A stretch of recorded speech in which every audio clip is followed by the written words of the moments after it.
Bonjour à tous. Nous approchons de la fin de notre série sur les 70 années de la construction européenne. Nous allons découvrir ensemble ce numéro consacré aux années 2000 haut en couleurs et ça ne nous rajeunit pas. Depuis 1950, l'objectif a été de créer une zone de paix et de prospérité en Europe. L'Europe s'est attachée en particulier à réduire les inégalités entre les régions plus ou moins favorisées en leur permettant de se développer ensemble. Nous voici en l'an 2000, une date qui suscite autant d'enthousiasme que d'inquiétude. En parlant d'enthousiasme, j'aimerais vous présenter mon collègue Manu. Allô Manu? Allô Afsa? Tu m'as mis sur l'écran s'il te plaît, c'est plus simple. Ok.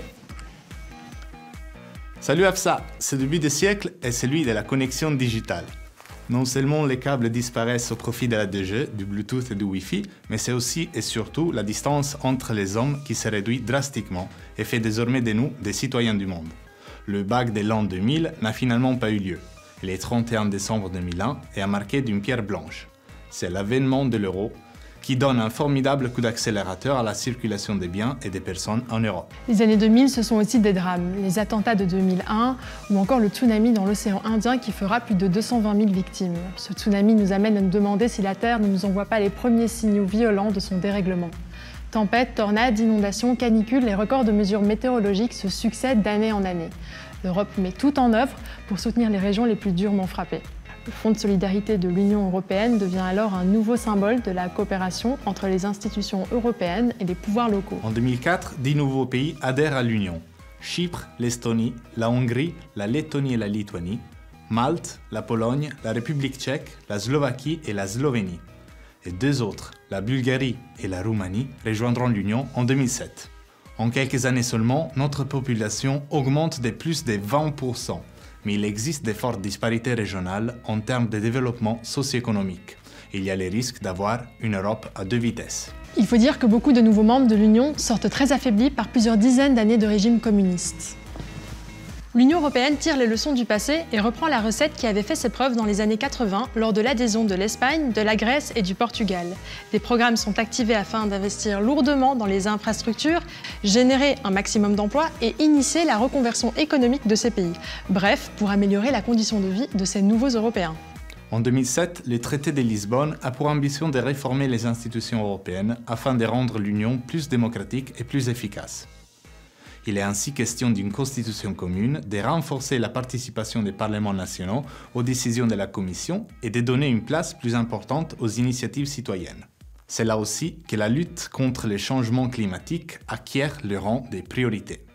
Avec le traité de Lisbonne, l'Union européenne va hériter d'une nouvelle mission cruciale, promouvoir la cohésion territoriale en plus de la cohésion économique et sociale. Une enveloppe budgétaire de plus de 235 milliards d'euros y est allouée. Mais de quoi s'agit-il? L'objectif peut être résumé en 4 points. Premièrement, mettre à profit les points forts de chacun des territoires pour qu'ils contribuent au mieux au développement durable et équilibré de l'Union tout entière. Deuxièmement, gérer la concentration urbaine. Les villes ont à la fois des effets positifs et des effets négatifs. Elles renforcent l'innovation et la productivité, mais aggravent la pollution et l'exclusion sociale. À l'avenir, il faudra donc être particulièrement attentif au développement urbain. Troisièmement, que chaque citoyen puisse vivre là où il veut, en ayant accès aux services publics, à des transports efficaces, à des réseaux d'énergie fiables et à l'Internet à haut débit. Il s'agit donc de mieux relier les territoires. Quatrièmement, les effets du changement climatique et la congestion du trafic ne s'arrêtent pas aux frontières.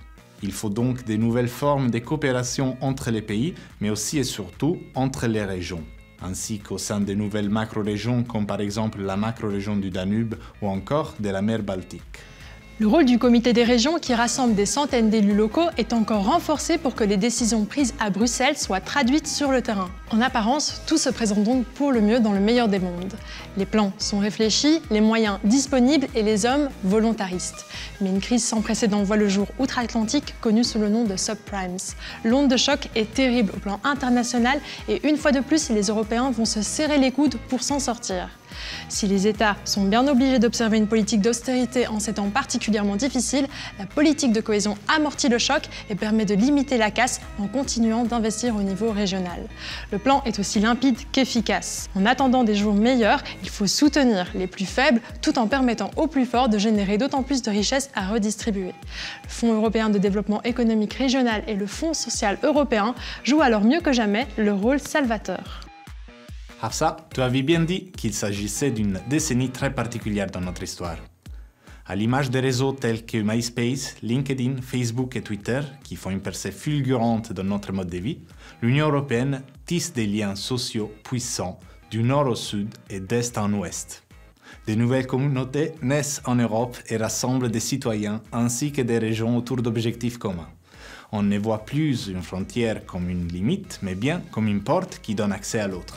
Il faut maintenant réunir ces héros du quotidien pour propager leurs bonnes pratiques. C'est ainsi qu'est née la Semaine européenne des régions et des villes sous l'impulsion du Comité des régions. Elle est désormais organisée chaque année depuis 2002 en coopération avec les collègues en charge de la politique régionale et urbaine de la Commission européenne.